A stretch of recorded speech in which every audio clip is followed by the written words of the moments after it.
Play the move A3 in the opening. You spent a little time on this move. Were you surprised by his choice? Yeah, of course, because he delay F4. In some line he will play F4, but sometimes he will just play knight F3, knight F4. I don't know where it went wrong. It's already very difficult to play for black. Because normally when black can play F6, but here knight F6 is very strong.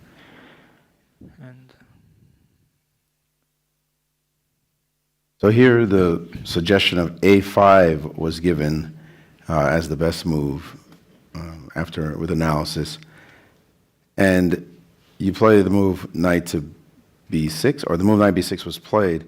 And after a couple of moves, I have a question for you as a challenger. Right here, you played knight E2 when the move queen G4 seemed quite strong. Did you look at this option?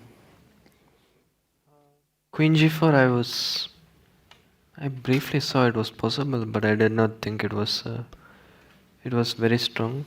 I thought what I got in the game knight E2, castle knight C3 should already be quite good for me. But maybe queen G4 was better.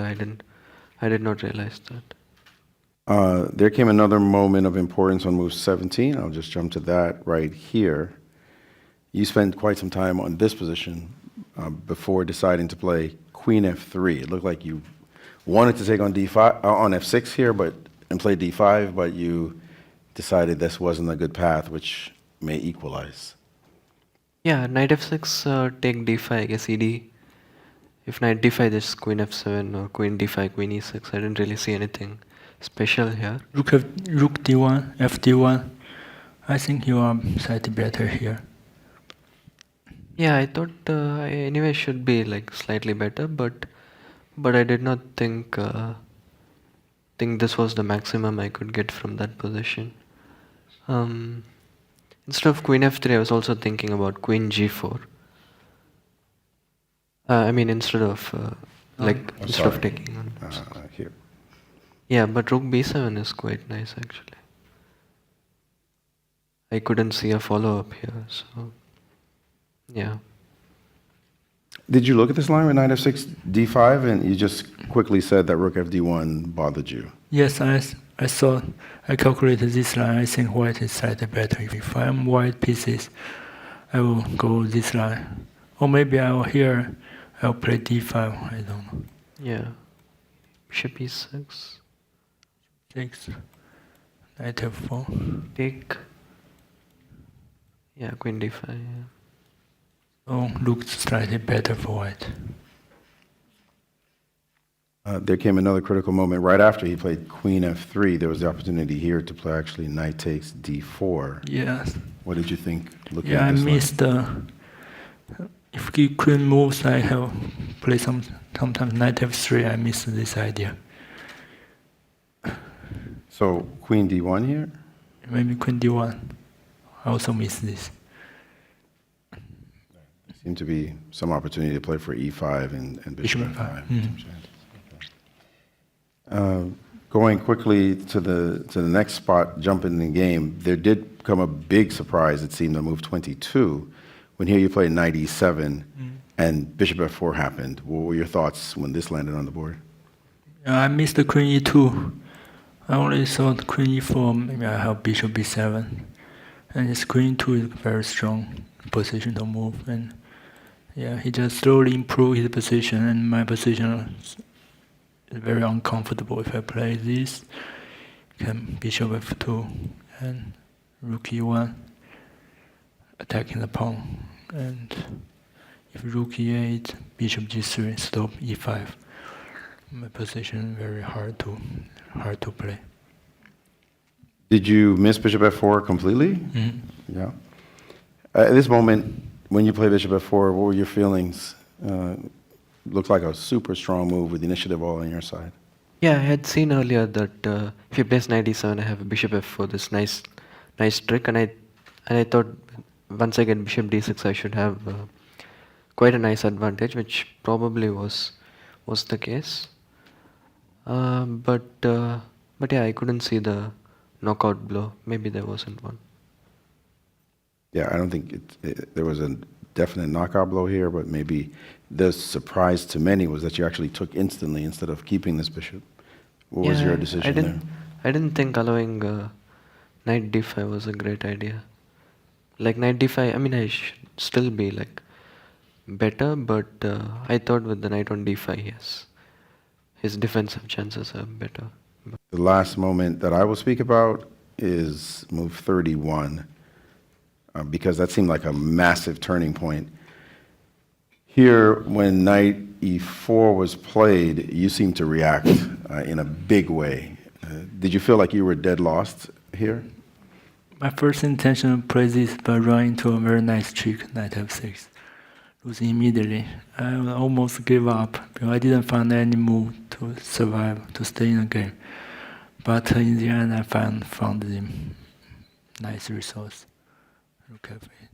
Your feeling when you play knight e4, were you thinking this game is over now? Yeah, knight e4, I didn't see rook f8. I mean, when he was thinking, I spotted rook f8, but yeah, when I played knight e4, I mean, my initial intention was to, like for example, rook e1, if he goes queen d7, I was planning to take and go knight e4. Sorry, from which position? Rook e1, queen d7. Queen d7, I was planning to just take and go knight e4, and there was some very complicated stuff happening, but The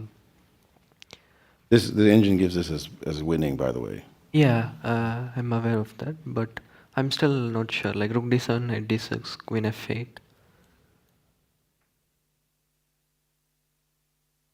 Thinking something like queen d5, king h8, rook e1 maybe, but okay, it looks really good, but I don't know if this is like just lost for black, but something like rook e6, I don't know.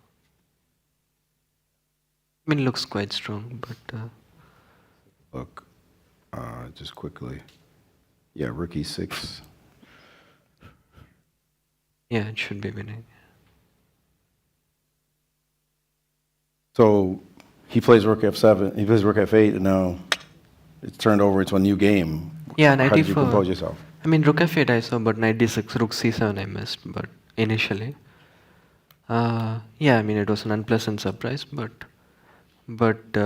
I thought I could still press a bit, but once he exchanges queens, it's just a draw. Charlie is from FIDE asking on behalf of your fans on our social media for both players. There's only one game left. How do you feel? First, I'm very tired after a long game. And secondly, I need to decide what's the strategy for the next game. It's a golden game.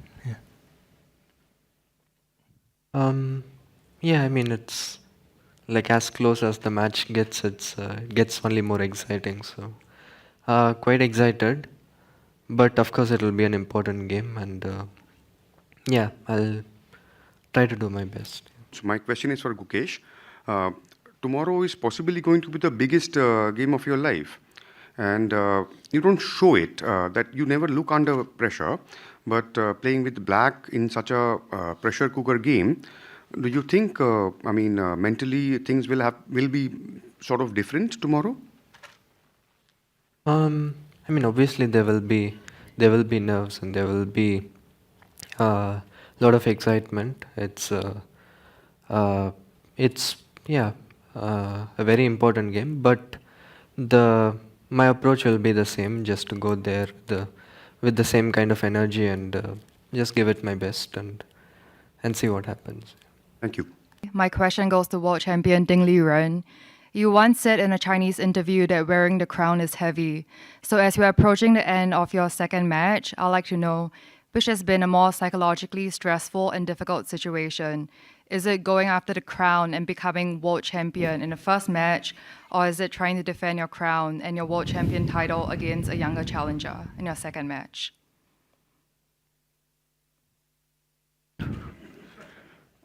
Well, I think I have the experience of playing the last game of the World Championship match.